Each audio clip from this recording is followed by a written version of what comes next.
తెలంగాణలో మరో కుంభకోణం. ఇక గత సీఎం కేసీఆర్ కి అత్యంత సన్నిహితుడు చీఫ్ సెక్రటరీ సోమేష్ కుమార్ ఈసారి ఆ అవినీతి కుంభకోణంలో ఇరుక్కున్నాడు. దాదాపు 1000 కోట్లకు పైగా కుంభకోణం. అంటే గతంలో కేవలం పొలిటీషియన్సే కాదు, అధికారులు కూడా గొర్రెల పథకాన్ని చూసినటువంటి నేపథ్యం ఉంది. ఇక కాళేశ్వరం రచ్చ నడుస్తూనే ఉంది. విద్యుత్ కొనుగోలు అనేటువంటిది తెలంగాణలో అందరికీ తెలిసినటువంటి రచ్చే. ఈవెన్ రైతు బంధు ఎట్లా జరిగిందో అందరికీ తెలిసినటువంటిదే. ఇక మిషన్ భగీరథ కూడా అవినీతి కంపే. చివరికి ఆనాటి చీఫ్ సెక్రటరీ సోమేష్ పైన జిఎస్టీ కుంభకోణంలో కేసు అయితే నమోదైంది. ఇక వాణిజ్య పన్నుల శాఖ ఫిర్యాదుతో సిసిఎస్ లో నమోదు. ఇక ఎఫ్ఐఆర్ లో 5వ నిందితుడిగా సోమేష్ కుమార్ పేరు. అక్రమాలకు స్పెషల్ ఇనిషియేటివ్ వాట్సాప్ గ్రూప్ ఏర్పాటు చేసుకున్నట్లు వెల్లడి.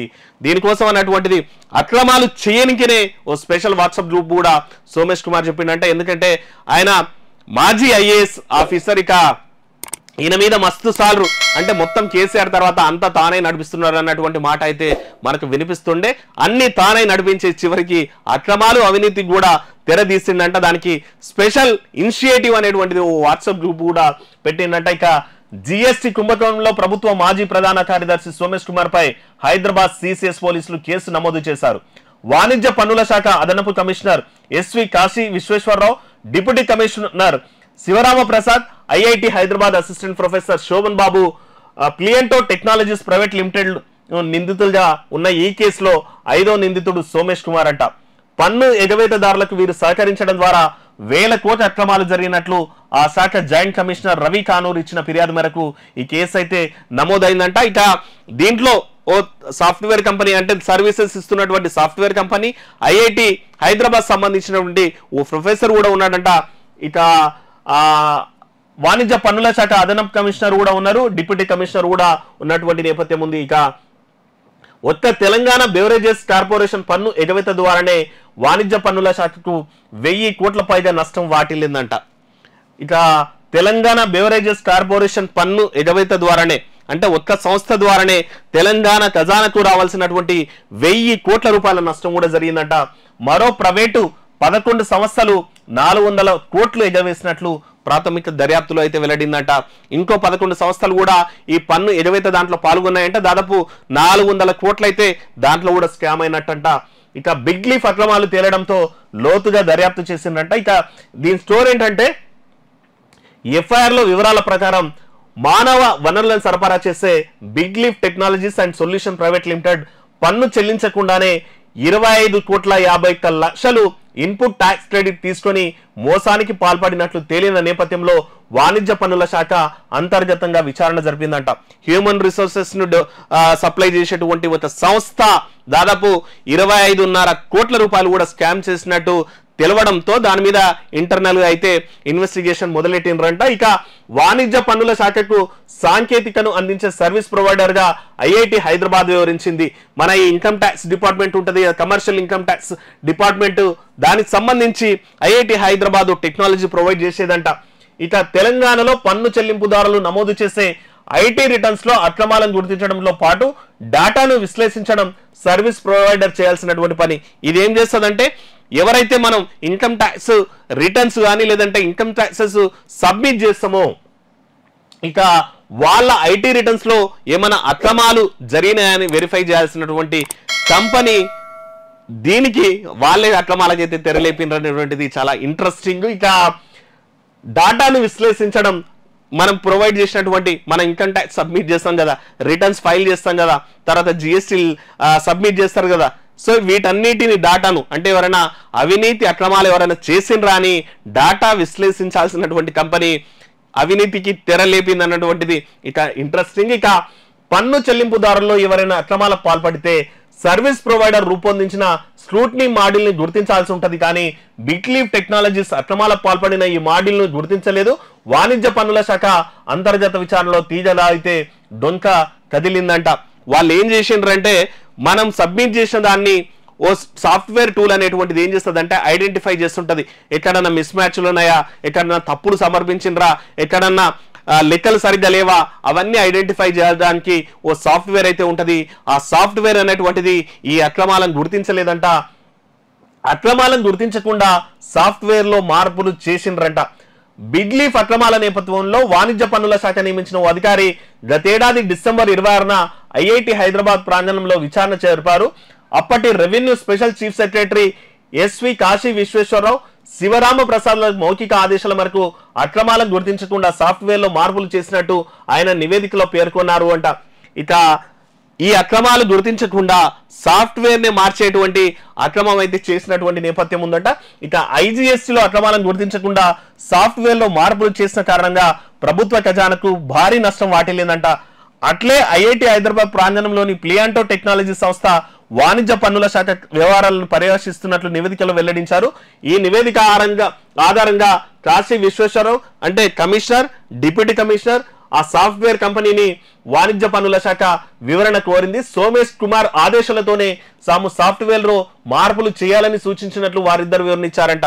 అంటే మీరెందుకు చేసిండ్రాయా ఈ తప్పుడు పని అంటే ఆనాటి ఇప్పటి మాజీ సిఎస్ ఆనాటి సిఎస్ కేసీఆర్ సన్నిహితుడు సోమేష్ కుమార్ చెప్పినట్టు మేము చేసినాం అన్నటువంటి మాట కూడా చెప్పినారంట. ఇక వాణిజ్య పన్నుల శాఖకు సంబంధించి తాము ఎలాంటి సాఫ్ట్వేర్ ని అభివృద్ధి చేయలేదని ప్లియాంటో టెక్నాలజీ సంస్థ వివరణ ఇచ్చింది. ఈ నేపథ్యంలో తమ శాఖకు ఐఐటి హైదరాబాద్ కు జరిగిన ఒప్పందం గురించి మరింత లోతుగా వివరణలు రాబట్టేందుకు జనవరి 20న స్టేట్ ఆడిట్ డిపార్ట్మెంట్ డైరెక్టర్ కు వాణిజ్య పన్నుల శాఖ ఉన్నతాధికారులు లేఖ రాశారు. పలు లోపాలు ఆడిట్ డిపార్ట్మెంట్ నివేదిక ఇచ్చింది. డేటా అంతా ఐఐటి హైదరాబాద్ నియంత్రణలోనే ఉన్నట్లు, డేటాలో అవసరమైనప్పుడు మార్పులు చేసేందుకు అవకాశం ఉందని, కేవలం ఆ సాఫ్ట్వేర్ ని మార్చడమే కాదు అవసరమైనప్పుడల్లా డాటాను మార్చుకునే విధంగా, అంటే ఫర్ ఎగ్జాంపుల్ నేను ఇన్కమ్ ట్యాక్స్ రిటర్న్స్ ఫైల్ చేసిన నా దాంట్లో ఏమన్నా డాటా మాడిఫై చేయాలనుకుంటే వాళ్ళు మాడిఫై చేసుకునేటువంటి ఫెసిలిటీ కూడా ఆ సాఫ్ట్వేర్ ఇచ్చేటట్టు కూడా వాళ్ళు మాడిఫై చేసుకున్నారంట.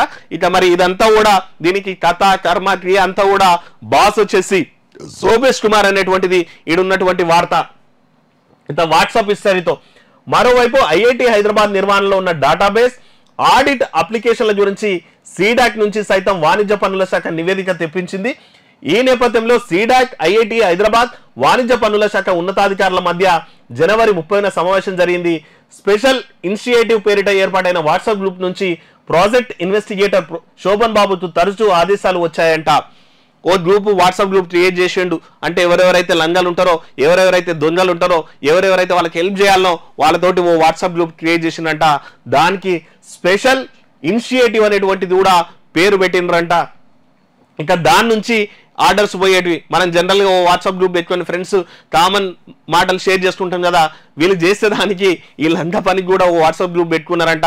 దానికి స్పెషల్ ఇనిషియేటర్స్ అనేవి కూడా పేరు పెట్టేసి స్పెషల్గా ఓ పని చేసిండ్రు. ఇక వాట్సాప్ గ్రూప్ ఏర్పాటు వెనుక ఉద్దేశం గురించి వాణిజ్య పన్నుల శాఖ మరోసారి కాశీ విశ్వేశ్వరరావు, శివరామ ప్రసాద్ల వివరణ కోరిందంట.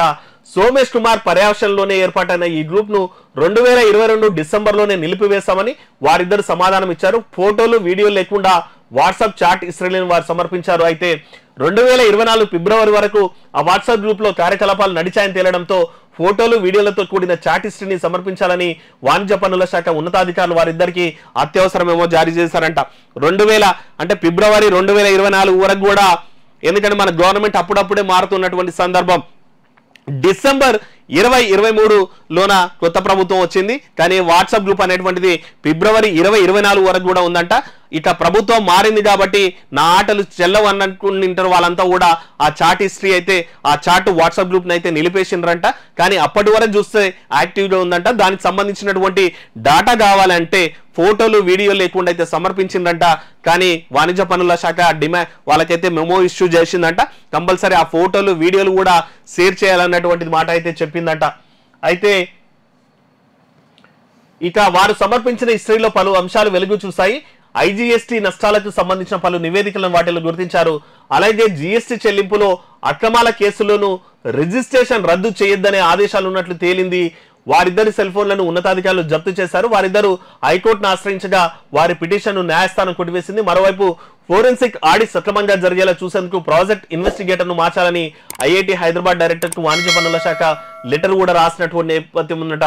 ఇక సీడాక్ తుది నివేదికలో తేలింది ఏంటంటే ఫోరెన్సిక్ ఆడిట్ సంబంధించిన సీడాక్ తుది నివేదిక ప్రకారం 75 మంది పన్ను చెల్లింపుదారులకు సంబంధించిన కార్యకలాపాలని ఉద్దేశపూర్వకంగా ఆన్లైన్ లో కనిపించకుండా చేసినట్లు గుర్తించారు. పన్ను ఎగవేత సహకరించేందుకే ఇట్లా చేసినట్లు దాదాపు దీంట్లో 75 మంది పార్టీలు కూడా ఉన్నట్లు తెలుస్తుందంట. వీళ్ళందరూ అక్రమాలకు సపోర్ట్ చేసేందుకు కూడా దీని మొత్తం ఈ తతాంగం నడిపినటువంటి మాట కూడా తెలుస్తోంది. ఇక వాణిజ్య పన్నుల శాఖకు ఐఐటి హైదరాబాద్ కు మధ్య మాత్రమే జరగాల్సిన లావాదేవీల వివరాలు హిందూపూర్లోని ఐపీ అడ్రస్ చిరునామాతో ఉన్న సంస్థ చేరినట్లు ఈ వ్యవహారం అంతా హిందూపూర్లో ఉన్నటువంటి ఐపీ అడ్రస్ తోటి జరిగినట్టు కేవలం ఐఐటి హైదరాబాద్ లో ఉండేటువంటి ఆ సాఫ్ట్వేర్ కంపెనీ అనేటువంటిది కేవలం పేరుకు మాత్రమే ఉండేటట్టయితే తెలిసిందంట. ఆ ఐపీ అడ్రస్ పాస్వర్డ్ సైతం ప్లియాంటో అని తెలిసి ఉందంట. అంటే ఈ ప్లియాంటో అనేటువంటిది ఓ సాఫ్ట్వేర్ కంపెనీ అనేటువంటిది ఈ సర్వీసెస్ ఇస్తుంది అంటారు కదా, అది ఐఐటి హైదరాబాద్ పేరుతో ఉండేదంట. కానీ ఆడ